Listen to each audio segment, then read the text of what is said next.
barashada muusiga ramadaan baa la galay, ilaahay barakadeeda hana siiyo insha allah. bal intaa ka faa'iidaysta barashada muusiga. markii hore waxaan idiin sheegay mawjadaha uu ka kooban yahay muusigu. hadda waxaan ka bilaabayaa mawjadihii mid ka mid ah. ta ugu horeysa do minor baa la idhaha, xaliga awanka ugu hooseeya dibadaad ka qabanaysaa, ka labaadna dibadaad ka qabanaysaa, ka saddexaadna dibadaad ka qabanaysaa, ka afaraadna gudahaad gelaysaa, ka shanaadna gudaha. soo maarti waa ka shanaada gudaha, foorka ka afraad oo gudaha ah, triga oo dibadda ah, tuuga oo dibadda ah, wanka oo dibadda ah. marka kow waxaad ka bilaabaysaa, waa mawjadii koowaad. barashadiisa waa kow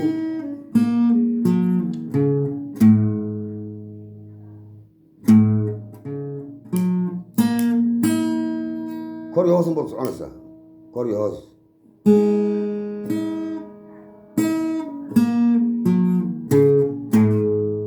haddana kor baad ka soo bilaabaysaa, ma aragtaa?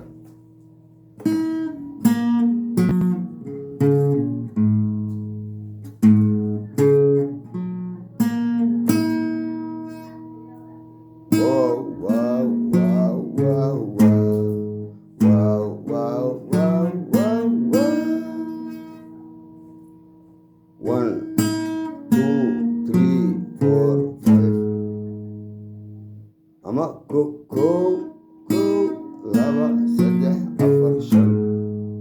haddana kor baad soo bilaabaysaa, kow laba saddex afar shan. maarka waa sidaa, ka faa'iidaysa. haddaba marka dambe waa inaad sidaa tiraahdaa.